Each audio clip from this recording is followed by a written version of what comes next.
They look at Trump as a vampire and they put a stake in his heart, but they're afraid that that stake could come out any time, that he's undying, and they're afraid of him. They are terrified of him. You know why they're terrified of him? Because they think he's smarter this time and he has just cause to really get angry because of what they did to him. They can write all of the Atlantic Monthly and they can write all of the New Yorker clever, glib little essays about Donald Trump was a threat to democracy, or they can write all their little Molly Ball Time essays, how clever and brilliant they were with their cabals and their conspiracies to get rid of him. But deep down inside, they know that if the right ever did that to Barack Obama or Joe Biden, they could have really made something out of the fact that Barack Obama had a hot mic expose where he told the president of Russia, you tell Vladimir that I will be flexible on missile defense. That's the security of the United States of America, if he gives me space in my last election. And Putin did do that. That's an impeachable offense if a phone call to Ukraine is. So they understand that the right could have done that to them. And they understand now the right probably will do that to them for their own survival. And they are scared. They're saying that if a MAGA candidate wins and they win the House and the Senate, we're cooked, because they're going to get special prosecutors and they're going to go after the Biden family like they've never gone after anybody. And they're going to find stuff because we know Joe is crooked. And then they're going to go after Merrick Garland and they're going to go after Mayorkas, and they're not going to stop. And that's why they're scared. And they're going to do everybody thinks that the danger passed, they got what they wanted. No. You're never going to see anything like what they're going to do in 2024.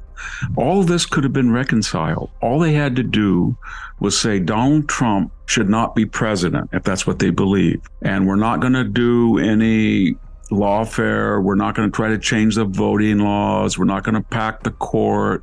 We're not going to let in 2 states. We're not going to try to abolish the Senate filibuster. We're not going to try to change the voting ID laws. We're just going to play under the rules that we have.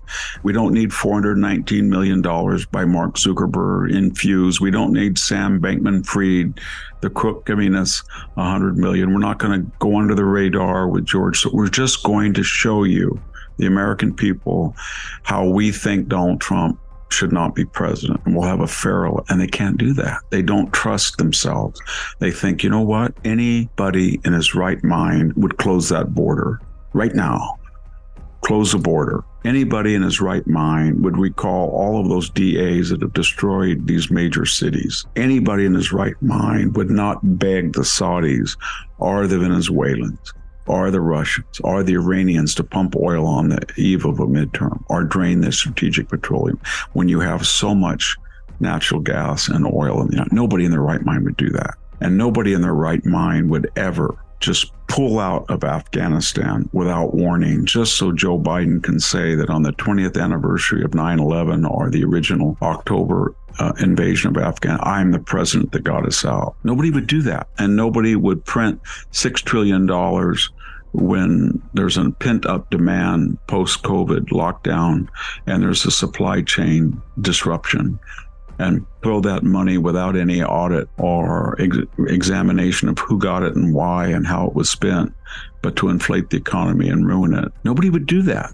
And so they know that. And they know that they can't take that record to the American people. They have a deductive mind because they're ideologue. So they start with a premise that we're for social justice and for equity of result. And so we're morally superior and smarter than anybody else. And therefore we are entitled to do things that other people don't do. And so if under the cover of COVID and frightening people about COVID, we can change all the voting laws so that 30% instead of voting absentee and early voting shall become 70% in most states with very little audit of the level necessary to authenticate most ballots. They just do all this stuff because they start with the deductive principle. We are better. This is the vision, and therefore the following must happen. And if things don't fit the narrative, then they go after the person, they censor it. That's how they work. And if you keep that in mind, then everybody makes sense. And what I'm saying is they go on from one lie to the next. So everybody now knows that Donald Trump, we just discussed it, was impeached for things that Joe Biden got away with. Okay. Everybody knows the laptop was authentic.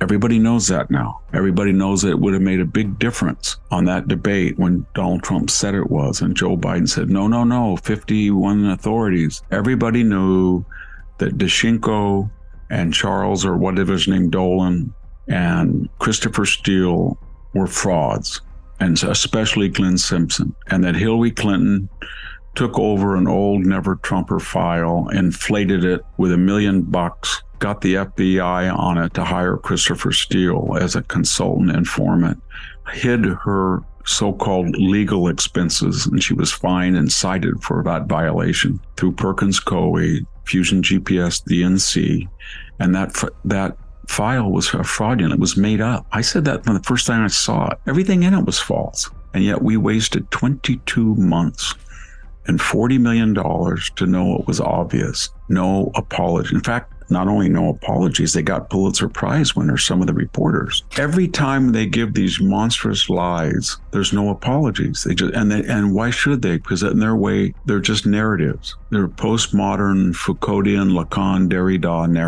narratives.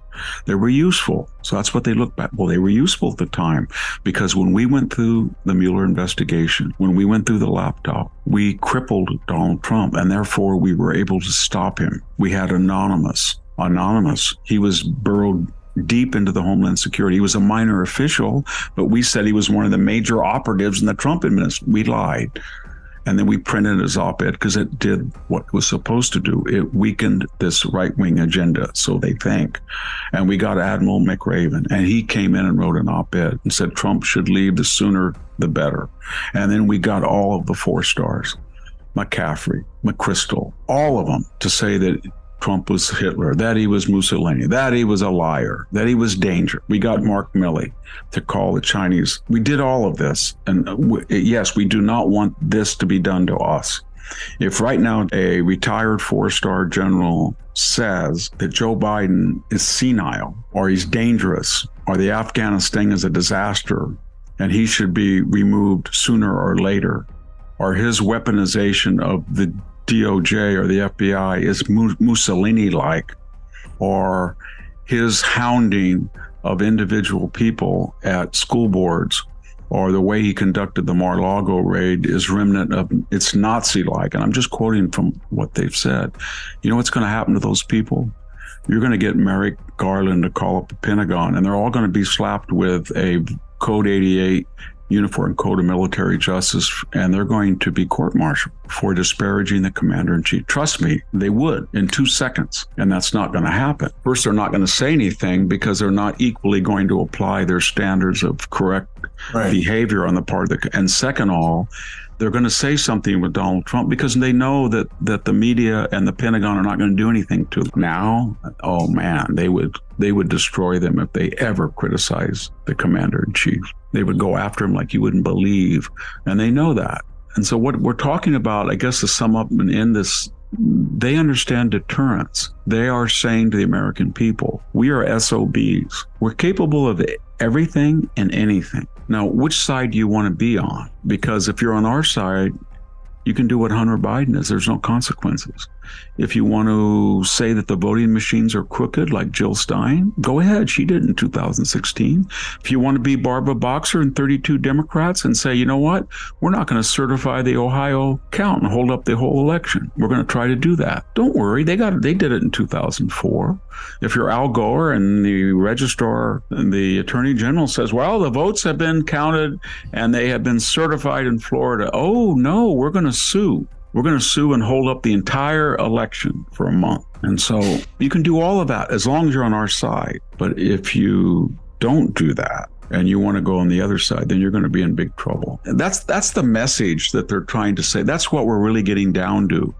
Join the winning side. It's sort of like in the Soviet Union. If you're part of the nomenclatura and you join the party, you're exempt. If you're not, well, you're on your own. People say to me, well, you're an academic and you spent your whole life. How did you deal with those 94% of all academics are left-wing? And I'm just using that percentage because that's a percentage of those who give money to political campaigns. 94% go to left-wing or Democratic causes. And they said, why are they so left-wing? Is it they have tenure? They're exempt from the worrying about losing their job. They have guaranteed step increases. They have a 9-month work year. Is it because they teach their 1 or 2 classes a semester? What is it that makes them, are they idealistic because they deal with words? Or I said, no. They understand if you want to get tenure and you want to be promoted and you want to be liked, you just parrot the majority cause. If it paid better, they'd be fascist.